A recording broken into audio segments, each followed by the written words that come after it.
If you're running a for-profit company, then your shareholders are normally looking for growth. And the reason they're looking for growth is they want profit for dividends, they want to know that their money's working hard, and they want the business to be resilient, they want it to be strong for the future as well. So growth in itself is an indicator of other things. Like I said, generally shareholders, owners, they want to make money, they want to know that their money's working hard.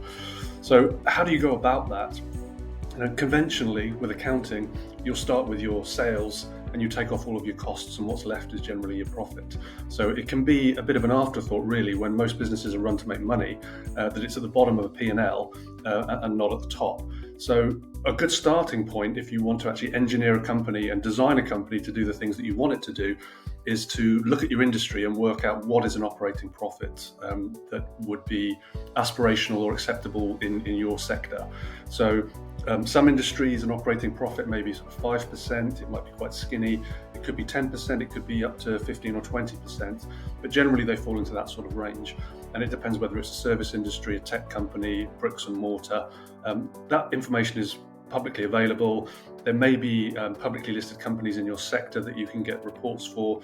The privately owned companies have indicators around the way that they're structured. If you can look at that, you can make educated assumptions and assessments as to what sort of operating profit that they're making.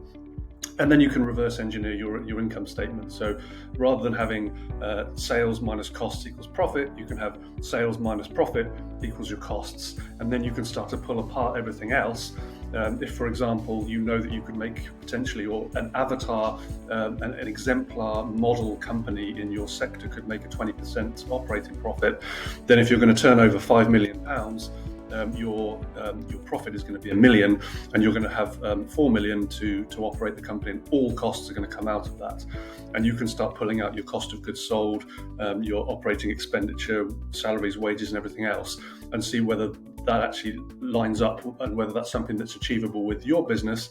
So you can create an avatar from the top down: revenue, cost of goods sold, giving you a gross margin, going through your operating expenditure, giving you an operating margin, looking at whether you're borrowing money, how you're financing the company, and ultimately, therefore, what profit you're making. And that model, you can then sit alongside your current business and work out where the disparities are, if there are any.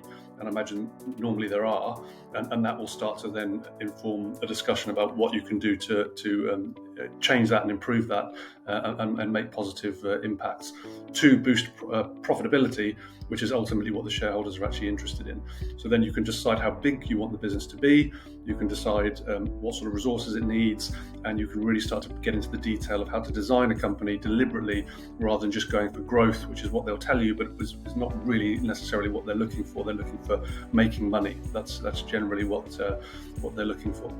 I hope that was useful. If you want to discuss any of those points in more detail, then just drop me a DM. We can have a message or a call or whatever, and we can sort of unpick the detail on it. But otherwise, that is a good starting point, I think, to create an avatar in your industry, and then compare that to your state of play right now.